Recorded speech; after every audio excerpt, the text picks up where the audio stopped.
고린도전서 11장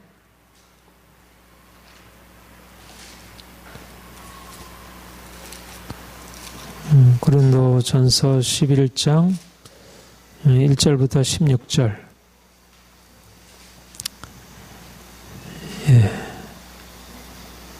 함께 봉독하겠습니다. 내가 그리스도를 본받는 자 된 것 같이 너희는 나를 본받는 자가 되라. 너희가 모든 일에 나를 기억하고 또 내가 너희에게 전하여 준 대로 그 전통을 너희가 지킴으로 너희를 칭찬하노라. 그러나 나는 너희가 알기를 원하노니 각 사람의 남자의 머리는 그리스도요 여자의 머리는 남자요 그리스도의 머리는 하나님이시니라. 모든 남자로서 머리에 못을 쓰고 기도하나 예언하는 자는 그 머리를 욕되게 하는 것이요 모든 여자로서 머리에 쓴 것을 벗고 기도하나 예언하는 자는 그 머리를 욕되게 하는 것이니 이를 머리를 민 것과 다름이 없습니다. 만일 여자가 머리를 가리지 않거나 깎을 것이요 만일 깎거나 미는 것이 여자에게 부끄러움이 되거든 가릴지니라. 남자는 하나님의 형상과 영광이니 그 머리를 마땅히 가리지 않거니와 여자는 남자의 영광이니라. 남자가 여자에게서 난 것이 아니요 여자가 남자에게서 났으며 또 남자가 여자를 위하여 지음을 받지 아니하고 여자가 남자를 위하여 지음을 받은 것이니 그러므로 여자는 천사들로 말미암아 권세 있는 표를 그 머리에 둘지니라. 그러나 주 안에는 남자 없이 여자만 있지 않고 여자 없이 남자만 있지 아니하니라. 이는 여자가 남자에게서 난 것 같이 남자도 여자로 말미암아 났습니다. 그리고 모든 것은 하나님에게서 났느니라. 너는 스스로 판단하라. 여자가 머리를 가리지 않고 하나님께 기도하는 것이 마땅하냐. 만일 남자에게 긴 머리가 있으면 자기에게 부끄러움이 드는 것을 본성이 너에게 가르치지 아니하느냐. 만일 여자가 긴 머리가 있으면 자기에게 영광이 되나니 긴 머리는 가리는 것을 대신하여 주셨기 때문이라. 논쟁하려는 생각을 가진 자가 있을지라도 우리에게나 하나님의 모든 교회는 이런 관례가 없느니라. 아멘.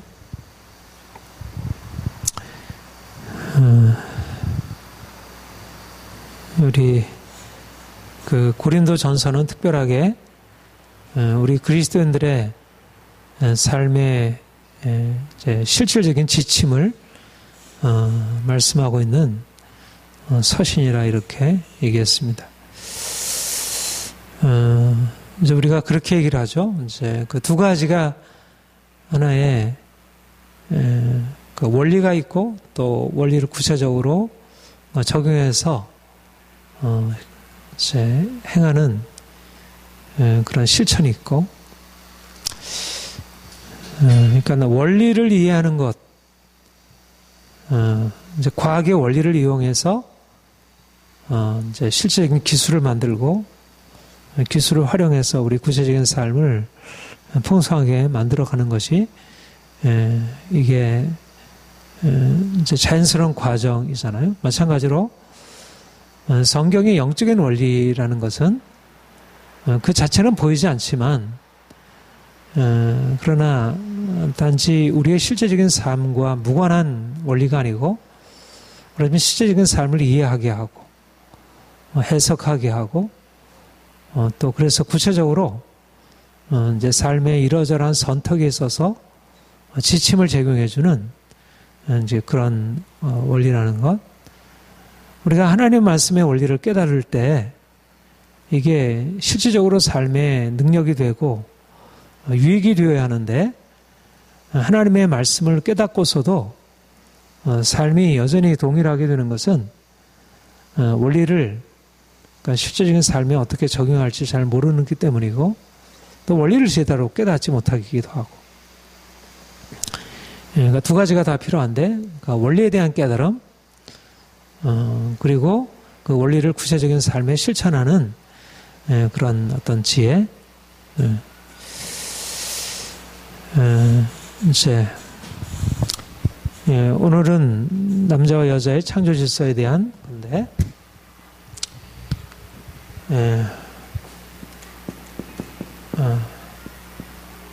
원리가 실제하고 있다. 이게 원리가 있고 그 다음에 원리가 나타나는 구체적인 그 적용. 어떻게 보면 너무 당연한 것 같은데 사실은 이것을 특별히 강조해야 할 그런 이유가 있다고 생각이 들어요. 특별히 오늘날 사실은 이제 우리가 이 시대가 가지고 있는 가장 큰 직면하고 있는 이제 어떤 위기 상황이 더 이상 그런 원리, 본성 이런 것은 존재하지 않는다. 그러니까 인간의 본성, 사물의 본성이라는 것은 알 수 없고 더 나아가서는 존재하지 않는다. 이게 오늘날 포스트 모더니즘이 가지고 있는 새로운 가르침이고 또 많은 사람들이 이것을 마치 우리의 삶을 자유케 하는 해방의 논리로 받아들이고 이제 그것을 따라가는 걸 보게 돼요. 근데 이제 성경은 분명하게 길, 만물의 도가 있다. 만물의 원리가 있고 본성이 있다. 그걸 우리가 스스로 우리가 내가 하고 싶은 대로 행하는 것이 아니고 이런 하나님이 세우신 원리를 따라서 실제적으로 살아가야 그러니까 과학 법칙이 있고 그래서 모든 만물이 우주의 어떤 천체의 어떤 이런 움직임들이 다 그런 법칙에 따라 움직이고 있고 또 식물이나 동물이나 생명체가 성장하고 생명체가 그 생명을 유지해 나가는 모든 것이 원리, 어떤 법칙 아래서 행하는 것. 근데 인간에게도 하나님의 그러한 법칙,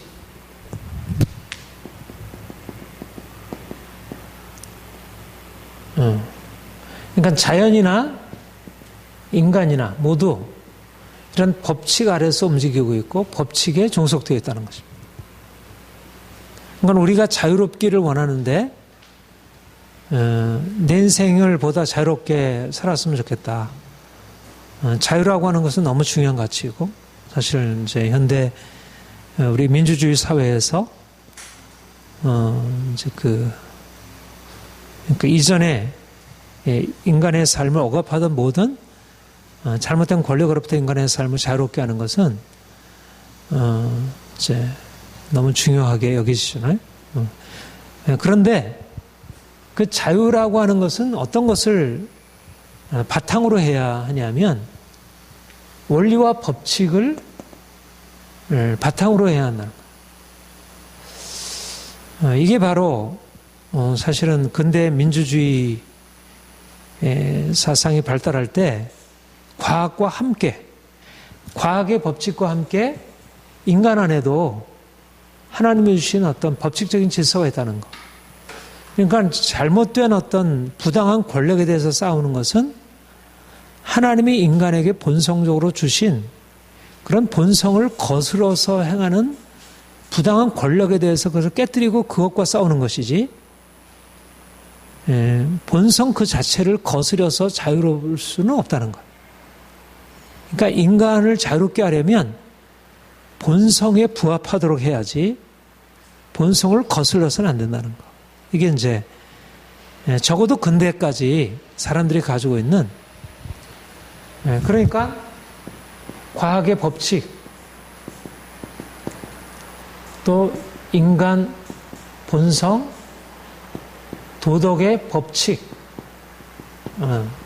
C.S. 루이스도 인간 본성의 법칙 도덕이라는 인간 본성의 법칙 이거를 당연하게 받아들이고 이것이 인간의 삶이어야 한다. 이것의 토대가 되어서 실제적인 삶이 굉장히 복잡하고 다양하지만 그러나 이 본성을 거스려서는 안 된다는 것. 이 법칙을 부정해서는 안 된다는 것. 성경은 이것을 율법에 그러니까 하나님이 창조하신 만물과 또 하나님이 자기 백성들에게 계시하신 율법이 어떤 정해진 질서, 법칙이 있고 그것이 우리의 삶을 풍요롭게 할 수 있다. 그러니까 오늘날 이제 우리 지식이 힘이다 이럴 때 베이컨이 그런 말을 썼고, 베이컨이 과학 법칙을 통해서 지식이 힘이다. 오늘 정보 사회에 있어서 정보가 힘이다. 근데 그 정보가 힘이라고 할 때 여러 가지 의미를 갖고 있지만 사실 그 바탕에는 이런 과학적인 지식이 우리에게 원리를 제공해 주기 때문에 우리의 삶을 풍요롭게 할 수 있다.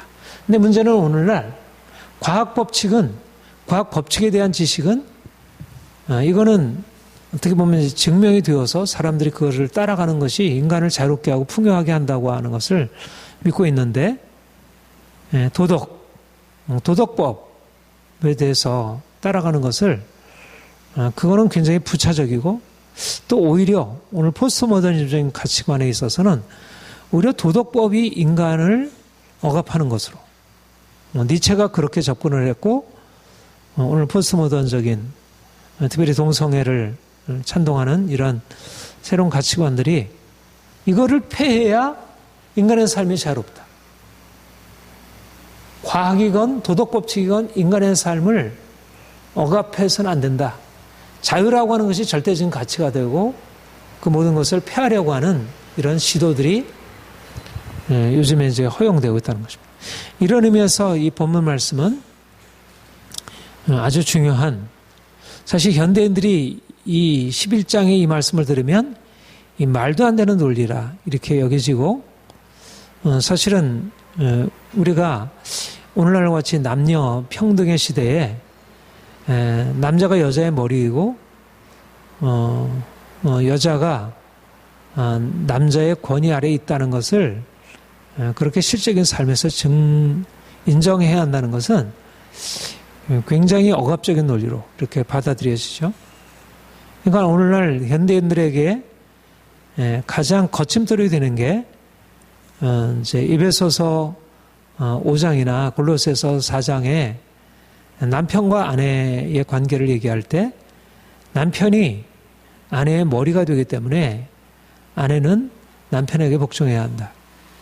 굉장히 부정적으로 이렇게 평가되고, 오늘날 남녀 평등, 더 나아가서 오히려 이제 이전의 억압적인 것에서 벗어나기 위해서 아예 본성 자체, 요즘에 그 동성애를 옹호하는 사람들의 논리에는 남성과 여성이라는 게 과연 존재하느냐, 본성 자체를 아예 부정해버리려는 이런 극단적인 퀴어 이론이라는 이제 이런 이상한 논리를 이제 펴고 있어요. 그래서 이제 그런 바탕에서 오늘 우리 본문을 좀 해석을 할 필요가 있는데, 오늘 본문은 고린도 교회 안에 있었던 이제 구체적인 문제를 다루고 있는데, 공중 예배에서 여자가 머리를 가리는 문제, 기도하거나 예언할 때 있어서 여자가 머리를 가리고 해야 되는가 그렇지 않은가를 다루고 있는데, 여기에서 사도 바울이 이제 여성도가 기도나 예언할 때 머리를 가리울 것을 이제 말씀하고 있어요. 근데 이제 바로 지금 금방 얘기한 대로 그 중요한 전제가 뭐냐면, 하나님이 인간을 창조하실 때, 남자와 여자를 창조하실 때 남자와 여자에게 부여하신 그 창조의 질서가 있다는 것이에요.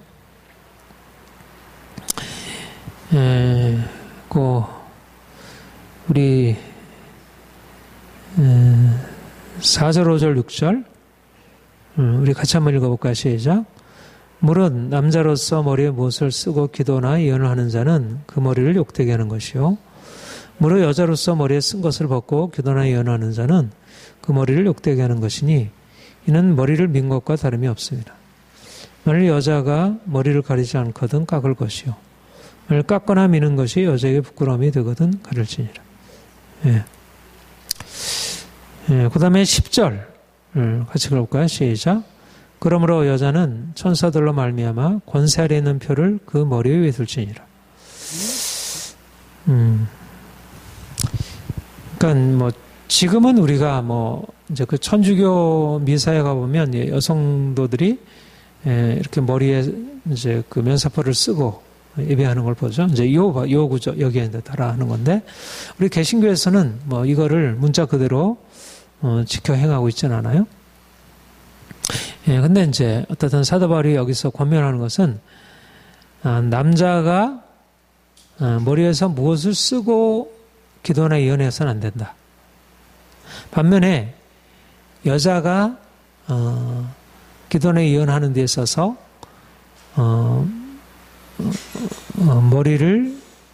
머리에 무엇을 쓰고 하지 않으면 머리를 욕되게 하는 것이다. 그리고 그것은 여자가 머리에 무엇을 가리고 기도와 예언하는 것은 권세 아래에 있는 표를 그 위에 두는 것이다. 그러니까 말하자면 이건 일종의 논증이에요. 논증. 그러니까 사도 바울이 결론적으로 주장하는 것은 여성도가 하나님께 예배하고 기도하고 예언할 때 머리를 써야 한다는 그런 주장을 하고 있는 것입니다.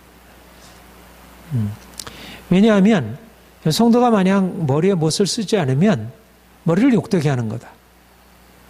근데 머리는 무엇을 상징하냐? 머리를 무엇을 쓴다는 것은 무엇을 상징하냐면 여자의 머리는 남자인데 남자의 권위 아래 있음을 표현하는 것이다. 그러니까 중요한 전제는 뭐냐면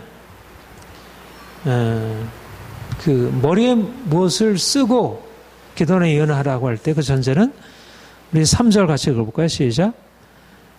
그러나 나는 너희가 알기를 원하노니 각 남자의 머리는 그리스도요 여자의 머리는 남자요 그리스도의 머리는 하나님이시라.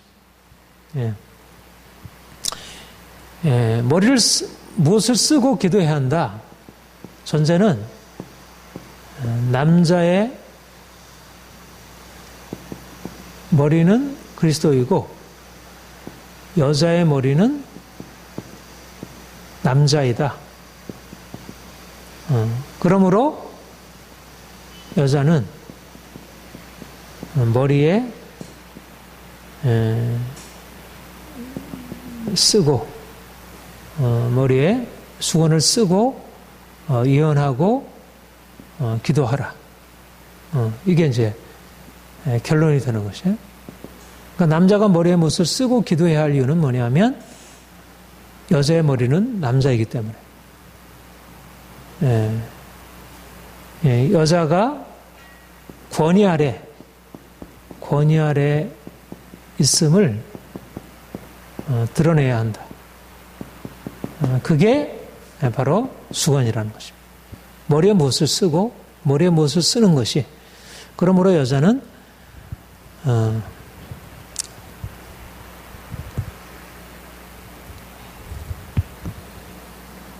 그리고 그러니까 요거를 여자의 머리는 남자라고 하는 것을 어떤 근거 위에서 그러니까 요 전제를 어떻게 또한 이제 증명을 하냐면 그 8절 9절 같이 한번 읽어볼까요? 시작. 남자가 여자에게서 난 것이 아니요 여자가 남자에게서 났으며 또 남자가 여자를 위하여 지음을 받지 않고 여자가 남자를 위하여 지음을 받았습니다.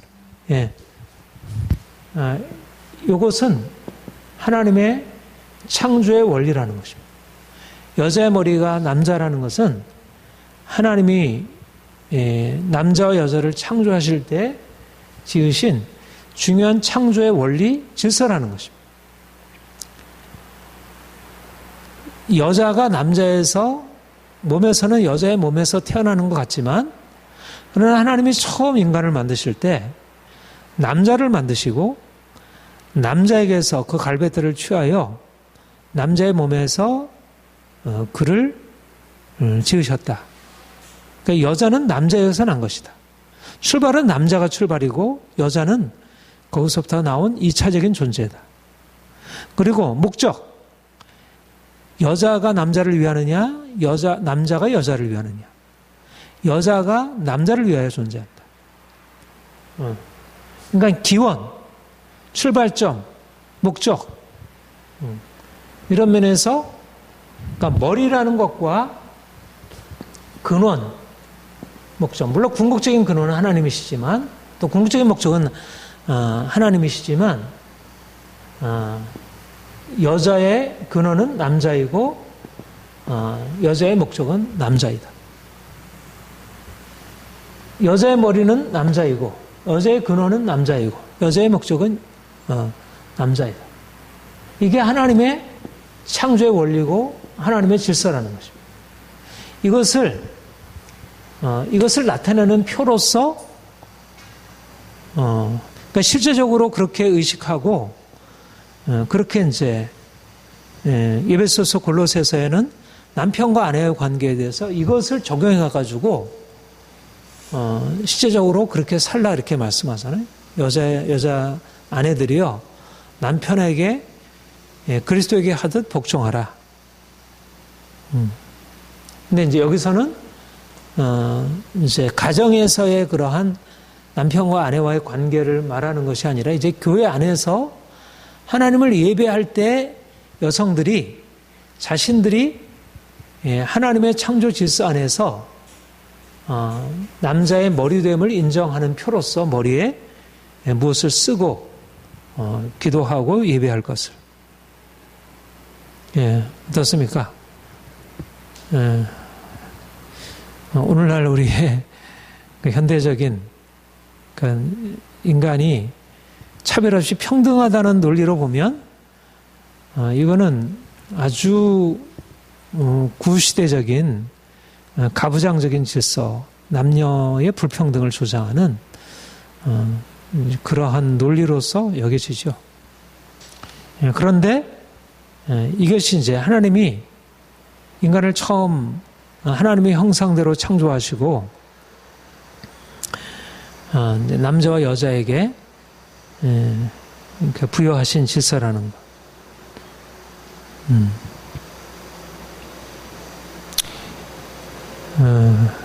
여기에서 이제 우리가 그러니까 실질적으로 여자는 머리에 무엇을 쓰고 기도하라는 그 실제적인 교훈, 그보다 더 중요한 이 전제, 이 창조 질서라고 하는 남성과 여성의 이 질서,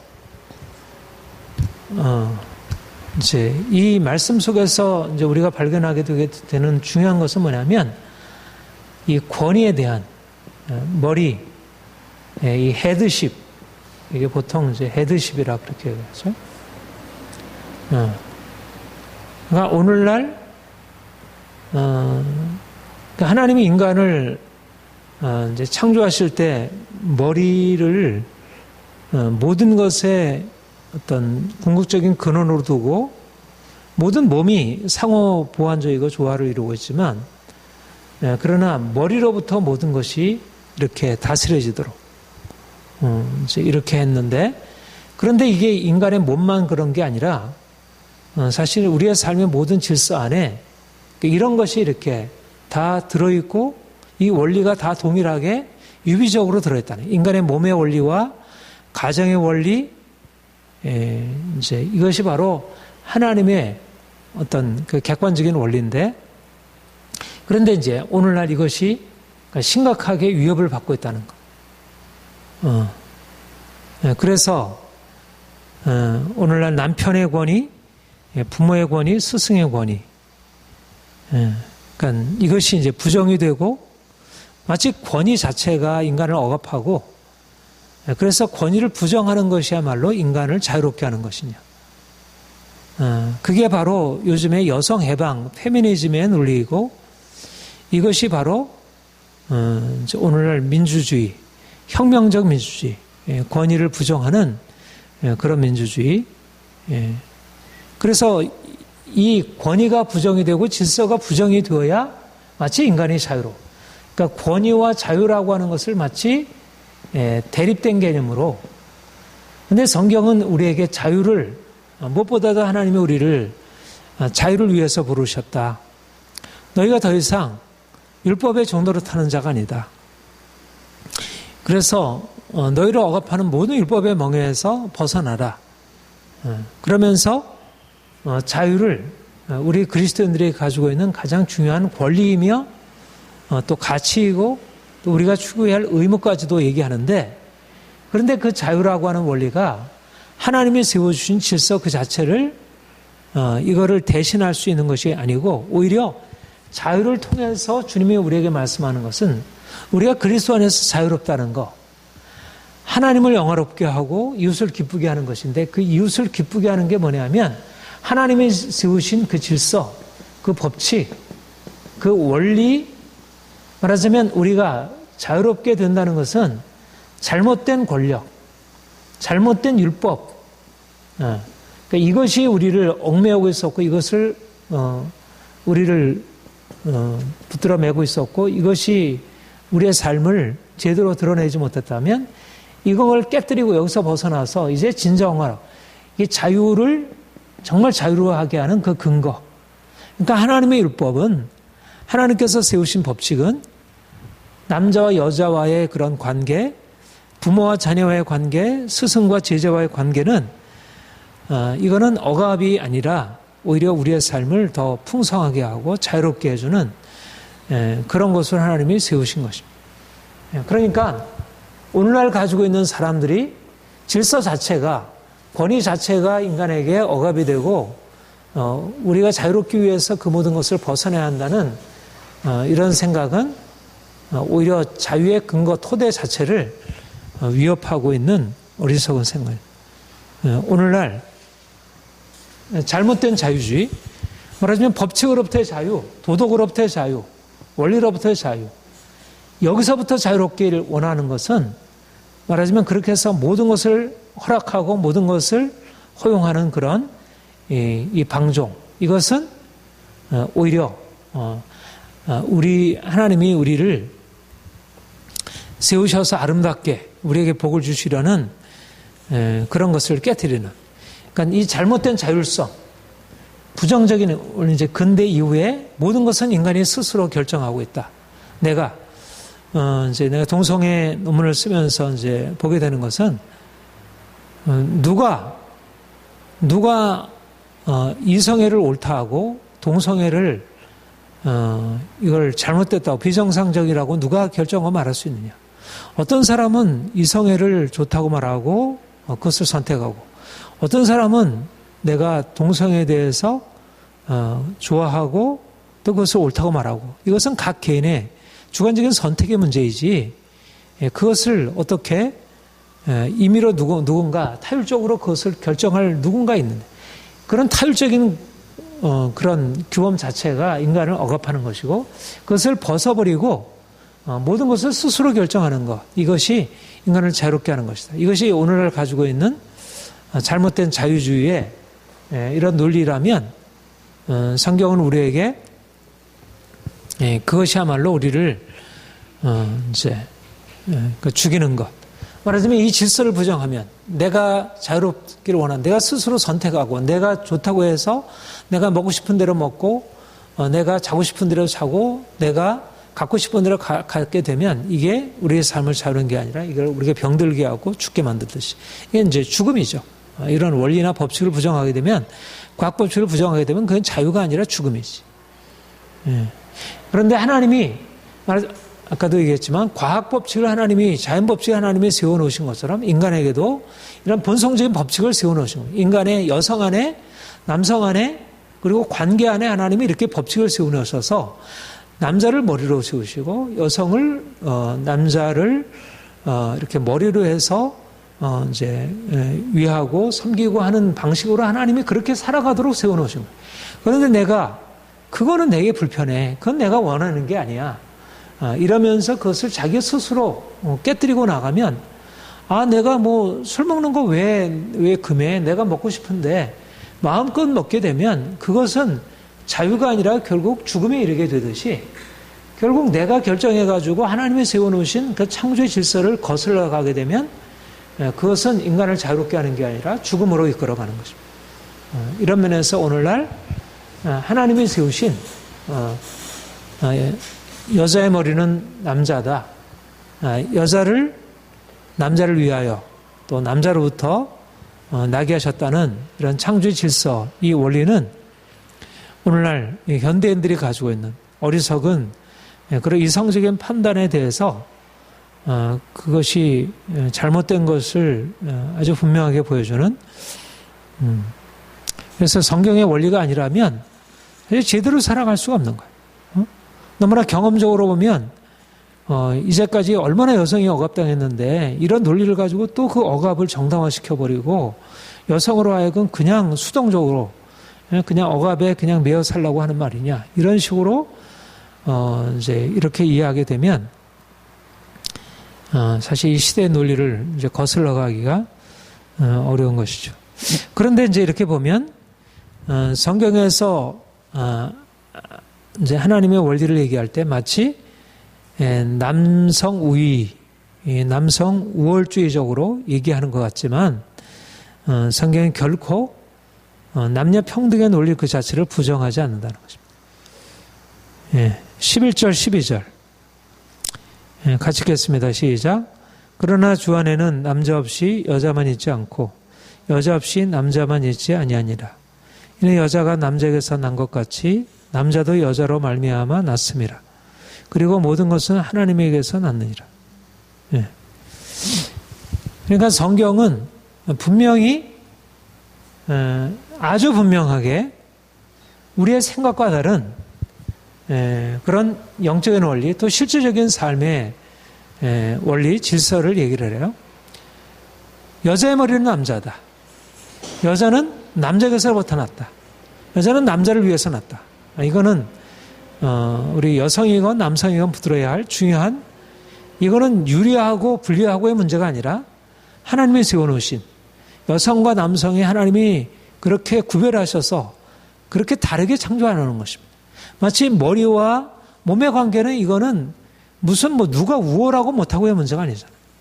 머리가 머리의 기능을 해야 하고 몸이 몸의 기능을 해야지.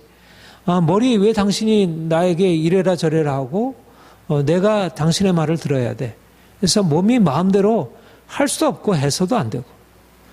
근데 만약 몸에 어떤 그런 자율적인 기능들이 있어서 머리를 거슬릴 수 있다면 그런 몸은 살아날 수가 없는 거지. 이거는 그러니까 이 질서는, 이거는 하나님이 세워놓으신 창조의 질서이지, 왜 인간은 만물의 영장이고 왜 개는 인간에게 졸졸 따라다녀야 하고 왜 다른 동물들이나 이것들은 인간의 먹이가 되어야 하고 인간과 동물이 무슨 차이가 있길래 동물을 차별하고 동물을 그렇게 학대하느냐. 그러니까 하나님의 창조의 질서를 모르게 되면 인간과 동물의 차이도 없어져 버리고 남성과 여성의 차이도 없어져 버리고, 그런데 성경은 분명히 이런 차이, 질서를 얘기를 하지만 여기서 얘기하는 대로 단지 차이가 아니고 상호 보완적이고 또 모든 것의 궁극적인 근원은 하나님이라는 것입니다. 그러니까 일단은 왜 어떤 성경에서 말하는 이런 어떤 권위의 그 질서에 관한 가르침이, 복종에 관한 가르침이 보통 일반적인 동양의 그런 종교들이나 그런 많은 문화권들에서 나타나는 그 억압적인 권위주의적인 질서와 분명히 다른 것은, 분명한 차이는 뭐냐면 이 헤드십의 근원은 하나님이고 결코 인간 어느 권위도 하나님의 권위를 대신할 수는 없다. 근데 모든 사실 권위를 주장하는 그 권위 주장의 가장 근본적인 해악이 뭐냐면 권위 그 자체가 하나님을 참칭하고 있는 것입니다. 하나님의 권위를.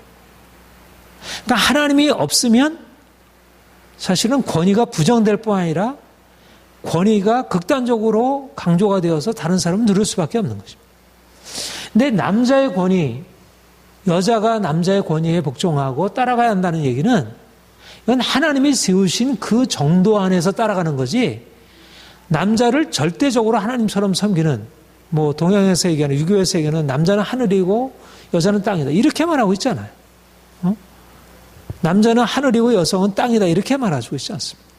그러니까 성경에서 말하는 권위와 복종의 원리는 그렇게 절대적인 수직적인 관계를 말하는 게 아니에요.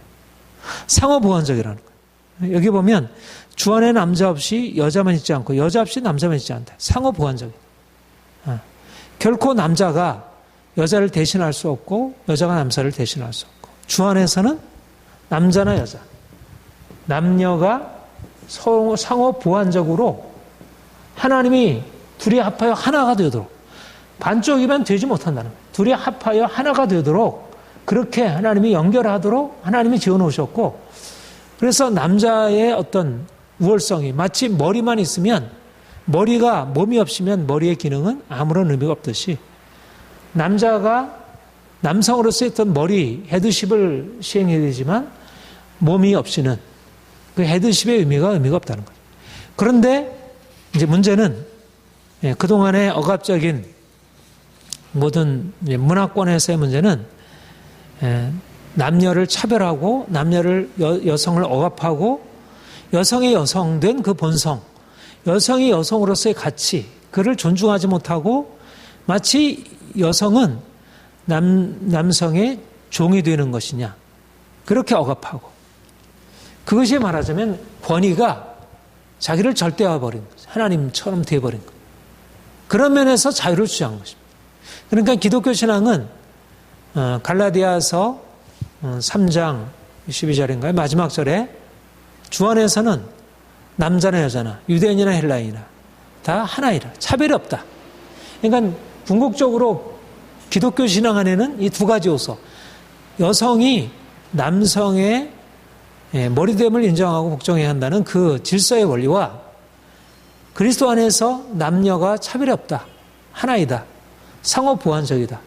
라는 것이 같이 맞물려서 온전한 균형을 이루어가지고 진정한 여성과 남성의 관계, 질서를 부정하지도 않고 하나됨을 부정하지도 않고 그리고 그 다름, 서로와의 다름, 그리고 상호보완성을 부정하지도 않는 아주 균형 잡힌 균형의 원리.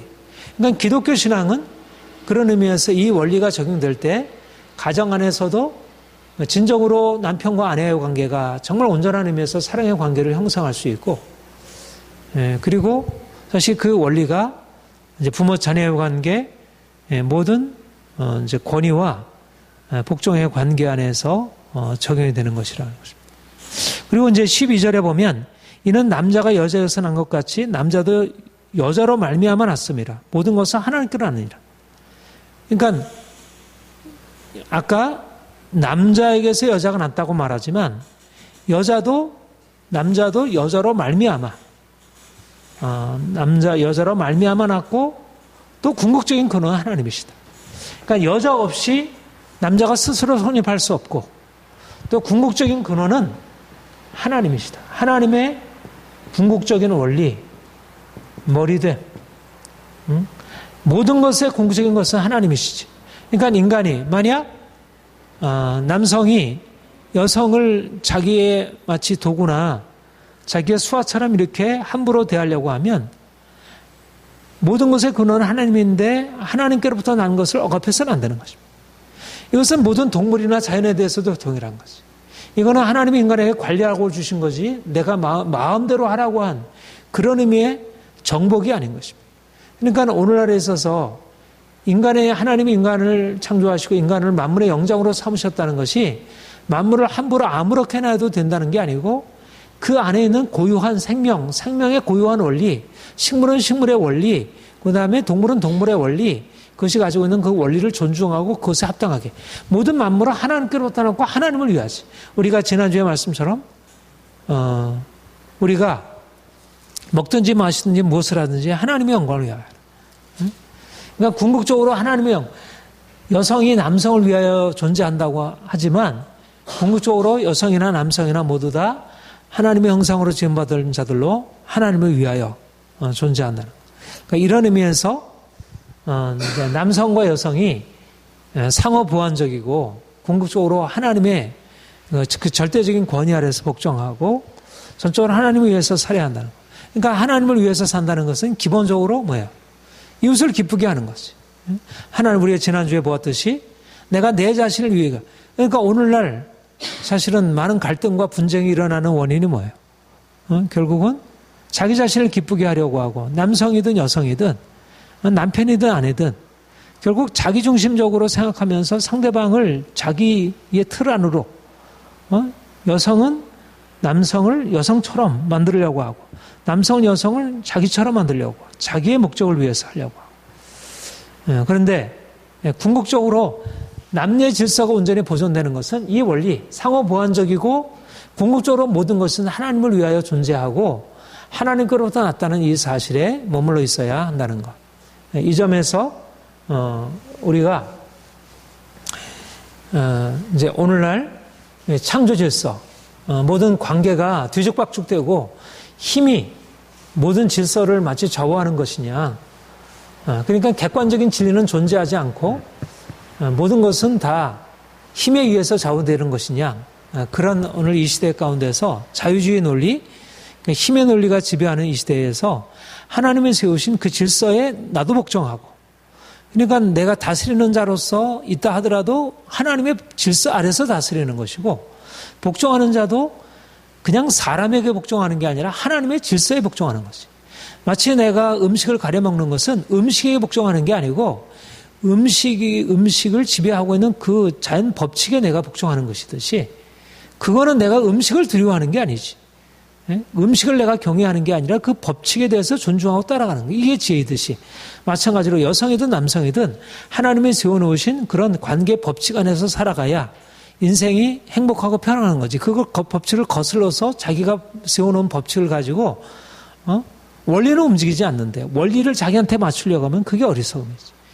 성공하는 사람들 7가지 습관 처음에 나오는 것처럼 등대가 있는데 등대에서 비추고 있는데 함선이 가다가 자기가 부딪히게 됐으면 함선이 피해가야지. 움직이지 않는 등대를 들이박으면 안 되겠어요? 근데 오늘날 많은 사람들이 등대를 옮기려고 하는 거예요. 원리 자체를 옮겨가지고 자기한테 맞추려고.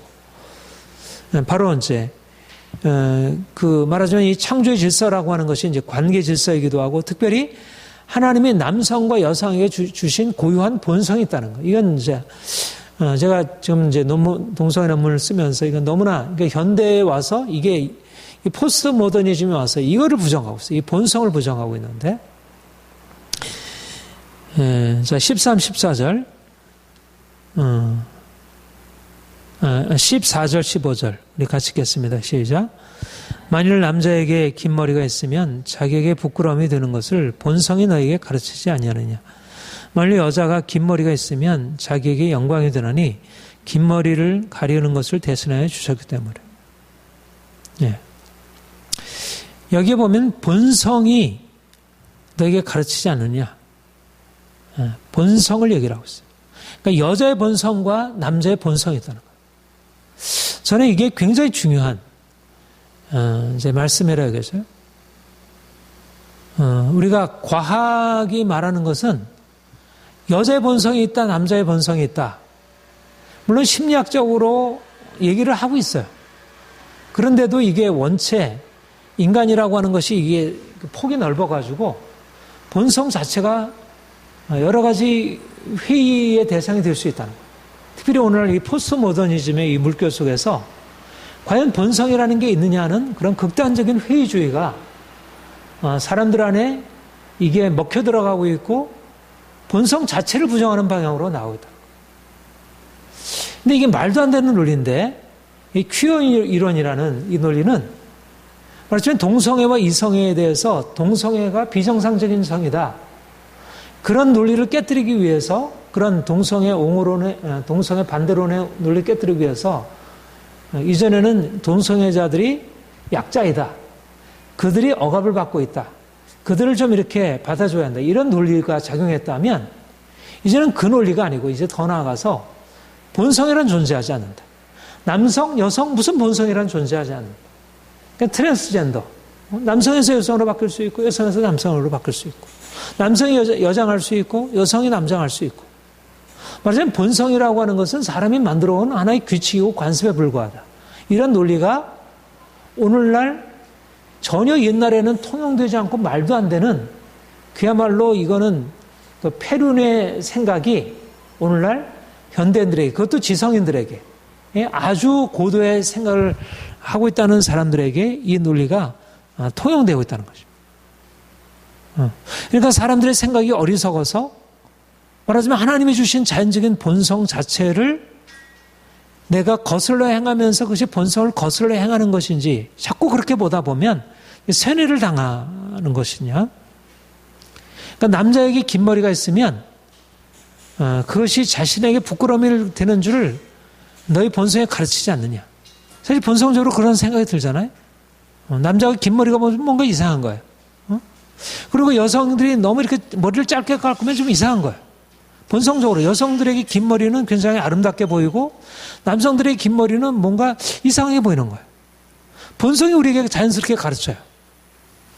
그런데 시대가 변화되면서 남성들이 특별히 예수라는 사람들이 자유의 이름으로 머리를 장발하고 옛날에 히피들이 그렇고 뭐 그런 것이 너무나 자연스럽게 받아들여지고 그리고 여성들이 남성처럼 머리를 그냥 짧게 잘라도 뭐 하나의 그냥 개성이라고 생각하고 물론 어떤 뭐 각자의 어떤 특성이 있고 뭐 이런 것에 따라서 맞출 수 있지만 그러나 문제는 남성과 여성이라는 어떤 본성이 따로 있어서 여성들은 긴 머리가 본성에 합당하고 남성들은 짧은 머리가 본성에 합당하다는 그것이 마치 문화적인 하나의 관습으로 그게 해석이 되고 있는 오늘의 형편이라는 이게 말하자면 이전에는 정말 이게 아름다워. 여성은 여성으로의 아름다움이 있고 남성은 남성은 근육이 있고 뭔가 이렇게 힘이 있고 뭔가 어떤 남성다운 어떤 그런 기질 아주 강함이 있고 이런 게 이제 남성다운 아름다움이 여성은 좀 더 부드럽고 여성은 좀 더 예쁘고 이렇게 아기자기하고 여성은 좀 더 이렇게 순박하고 이런 것들을 이제는 그런 남성적인 특성과 여성적인 특성이 마치 이전에 문화가 만들어 놓은 하나의 고정된 틀이고 사람들에게 그것을 요구하면 여성의 여성다움을 요구하고 남성의 남성다움을 요구하면 마치 그것은 이제 억압이고 폭력으로 이게 오늘날 포스트 모더니즘의 논리고 여기서 더 나아가서 이제 퀴어 이론은 말하자면 본래적인 성애라고 하는 건 존재하지 않는다. 본성적인 어떤 성애라고 하는 것은 존재하지 않는다. 하나님이 만들어 놓으신 그런 거 이건 다 하나의 과거의 하나의 관습이고 문화에 불구하고 이것은 언제든지 바뀔 수 있는 것이다. 각각 어떤 사람은 태어날 때 뭐 그런 것을 원할 수 있고 또 내가 나중에도 그런 것을 선호해서 그걸 갈 수 있고 여기에 뭐 본성에 뭐 이게 이성에는 정상적이고 동성애는 이것은 비정상적이어서 이것은 억압을 해야 된다든지 이것은 치료해야 된다 이걸 바꿔야 한다든지 이것이야말로 폭력적인 논리지. 말하자면 본성이라는 게 존재하지 않는다면 요즘에 그야말로 동성애에 대해서 반대하고 또 동성애를 치료한다고 하는 이 모든 논리는 굉장히 폭력적인 이런 논리로 받아들여지고 마치 그것을 그대로 인정하고 그것을 받아주는 것 본성이라는 존재하지 않으니까 그러니까 어떤 가능성들이 다 열리는 모든 것이 허용이 되는 거죠. 모든 것이 본성이 없다. 본성이 없다면 그러면 모든 것이 여성, 남성 본성이 없다면 여성이 여성다움이 따로 존재하지 않는다면 온갖 남성다움, 온갖 다른 것들이 들어와서 바꿔놓아도 아무런 문제가 되지 않고 그러니까 특별히 정상적인 성, 정상적인 결혼, 정상적인 가족 존재하지 않는다는 거예요. 이러저런 모든 선택은 가능한 가족들이 있고 모든 성에 관해서 근친 상간이든 뭐 짐승과의 교접이든 어떤 변태든 어떤 것도 상관없이 모두 다 본성이 없다면 모든 아름다운 것 정상적인 것이 없다면 여성과 남성의 차이도 없고 아름다움의 차이도 없고 어떤 성적인 것에 모든 경계도 다 사라지고 없어져 버린 이게 말하자면 극단적인 자유주의고 오늘날 포스트모더니즘의 상대주의고 다원주의고 근데 실제적으로 이게 오늘날 이 논리가 마치 자유의 논리고 가장 최첨단 가장 첨단 이론인 것이냐 사람들에게 허용이 되고 받아들여지고 있다는 거예요. 이게 아주 급속도로 퍼져나가고 있다는 거예요. 아니 우리가 가장 선진국이라고 알려져 있는 유럽들이 다 이거를 받아들이고 있고 이 논리를 가장 바람직한 논리로 받아들이고 있고, 미국, 그 청교도들이 세운 미국에서도 동성결혼을 합법화하고 동성애를 반대하는 것은 평등에 위배되고 사람들을 억압하는 폭력적인 논리로 받아들이게 돼요. 그래서 법적인 제재가 오게 되고, 이게 오늘날, 그런데 이제 성경은 분명히 말하기를 하나님이 주신 본성이 있다. 남자가 머리를 길게 하는 것은 본성상 부끄러움이고 여자가 긴 머리를 가지고 있는 것은 영광이다. 남성과 여성이 다르기 때문에, 본성의 하나님이 다르기 때문에, 말하자면 남자가 여자의 지배 아래 들어가는, 여성의 지배 아래 들어가는 것은 본성을 거스르는 것이고, 또 여성이 남성을 지배하는 것도 그것도 본성을 거스르는 것이고, 여성이 긴 머리를 갖는 것 아름다움이지만 여성이 머리를 짧게 하고 남자처럼 하고 다니는 것은 그것은 아름다움이 아닌 것이고, 적어도 자기한테 맞을지 모르지만 그러나 객관적인 아름다움은 아니라는 것입니다. 그러니까 분명한 것은 하나님이 정해주신 본성이 있고 그 질서가 있는데 그것을 부정해서는 안 된다.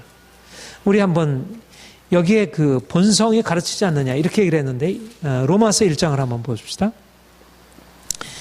로마서 1장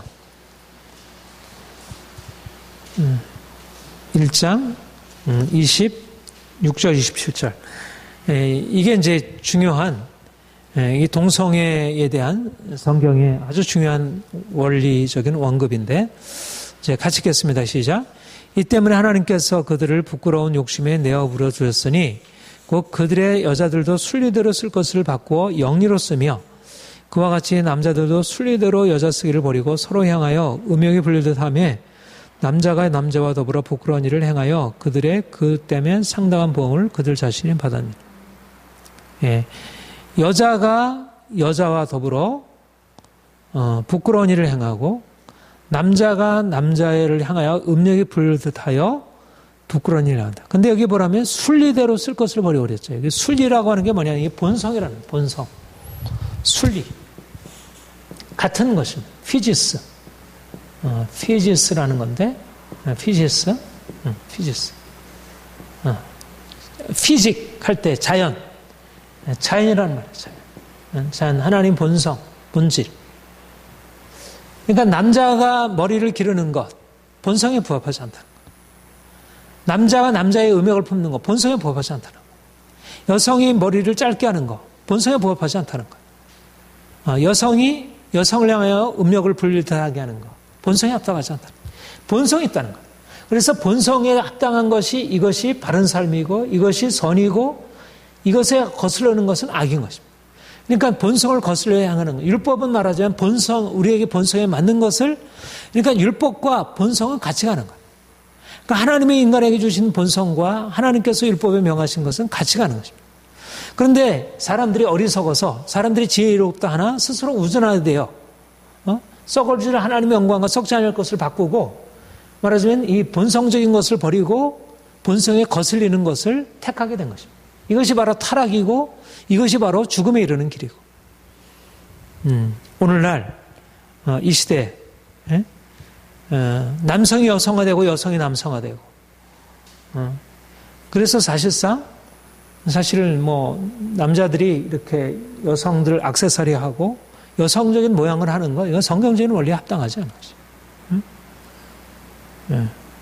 구약에도 보면 남자들은 여자의 옷을 입지 말아라. 이것은 가증한 것이냐, 하나님 앞에서.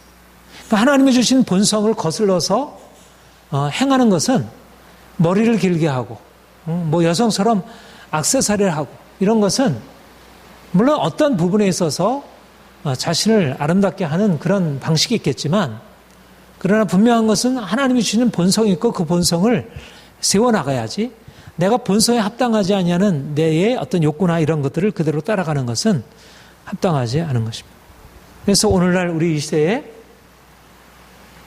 이 본성을 아름답게, 말하자면 하나님의 원리, 하나님의 창조 질서가 있고 구속이라는 것, 우리가 이제 구속이라는 것, 이게 창조와 구속이라는 것을 대립해서 봐서는 안 되는 거예요.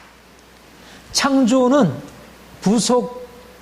구속은 창조를 온전하게 회복하는 거예요.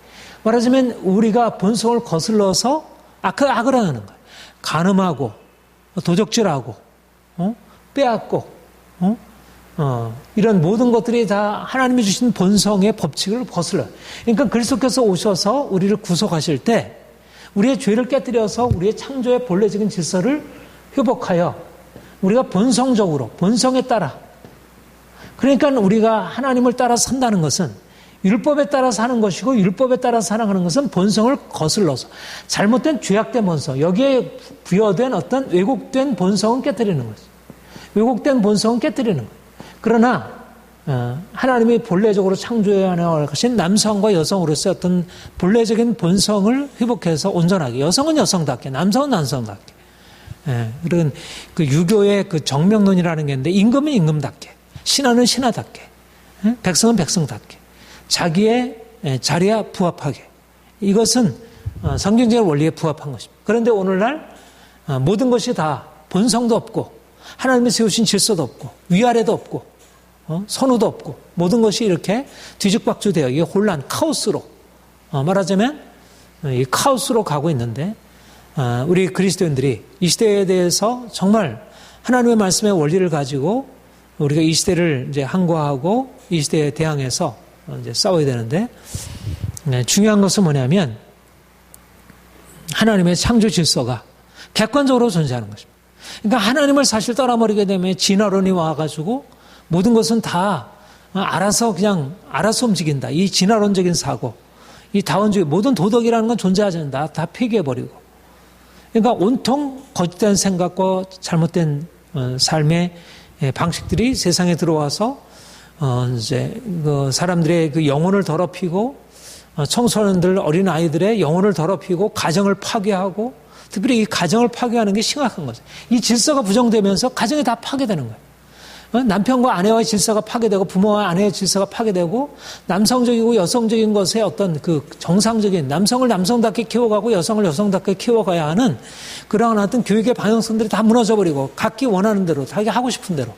그러니까 다 그렇게 본성이 부정되면 이제 누군가 와가지고 강력한 권한이 그것을 그냥 함부로 막 좌우해도 본성이 부정되고 하니까 이걸 대항할 힘이 없는 거예요. 본성이 살아있어야지, 건강해야 이걸 대항할 수 있는데, 말하자면 본성이 다 부정되니까 다 유약해져 버리고 다 병들어 있는 거예요. 그러니까 이렇게 저렇게 조작을 해도, 세뇌를 해도 아무런 힘이 없는 거예요. 이게 오늘날 심각한 우리의 이제 문제라 여기집니다. 그래서 우리 그리스도인들이 이제 하나님이 세우신 이 질서, 권위, 창조 질서를 인정하는 것, 그 다음에 보편적인 인간의 본성, 남자와 여자에게 주신 하나님의 본성, 그리고 각 개인의 본성. 그러니까 이런 어떤 보편적인 본성이 있고, 그러니까 본성이 여러 가지가 있어요. 인간의 본성이 있고, 인간의 본성이 있고, 남자와 여자의 본성이 있고, 또 각 개인의 본성이 있고, 개인의 고유한 특성이 있고, 이게 다 본성적이에요. 그러니까 인간의 전체적으로 남자와 여자를 막론한 인간의 본성, 어떤 도덕적인 본성들이 있고, 남자로서의 본성, 여자로서의 어떤 특별한 본성들이 있고, 또 남자와 여자들도 각 개인의 고유한 본성들이 있고. 근데 이게 보다 상위 것에 의해서 지배를 받고 있는 거죠. 근데 나 개인의 본성이 남자나 여자의 본성을 거스르면 안 되고, 여자와 남자의 본성이라고 해서 인간의 본성을 거스르면 안 되고, 궁극적으로 하나님의 원리라는 게 있고, 그래서 이런 원리 아래서 말하자면 인간의 본성이 존중되고, 남자 여자의 본성이 존중되고, 각 개인의 고유한 특성이 존중이 되고, 이게 피지스예요. 이게 피지스라는 말이에요. 피지스. 그래서 우리가 하나님의 형상, 그러니까 이게 다 하나님의 형상을 우리에게 말씀하는 것들이고, 하나님이 우리에게 주신 그 본성을 세워가는 거예요. 하나님의 형상성을 이루어. 하나님의 형상이라는 게 추상적인 게 아니라 남자와 여자로서의 본성을 세워가는 거, 인간의 본성을 세우는 거, 또 각 개인의 고유한 특성을 세우는 거, 이게 다 하나님의 형상성의 각 국면들이에요. 그러니까 이것을 우리가, 그리고 남녀와의 그 하나님의 질서, 이것도 하나님의 형상의 중요한 부분이고, 삼위일체 하나님과 이게 비유했잖아요. 아버지 하나님과 아들 예수님과의 관계가 바로 남자와 여자의 관계와 유사하다 그랬어요. 그 정도로 이것은 아주 높은 고귀한 그 질서라는 게, 그게 한편을 무너뜨리고 그냥 짓밟는 게 아니고 오히려 세워가는 그런 관계인 것입니다. 아무튼 우리에게 이 높은 원리가 좀 더 분명하게 이해가 되고 또 실제적인 삶에 적용이 되고 특별히 오늘날 이 시대 가운데 포스트 모더니즘으로 인해서 질서를 부정하고 본성을 부정하는 이 시대에 하나님의 질서를 분명하게 인정하고 그리고 본성을 아름답게 세우는 일 우리가 해야 할 중요한 책임이라 이것입니다. 기도하겠습니다. 하나님 아버지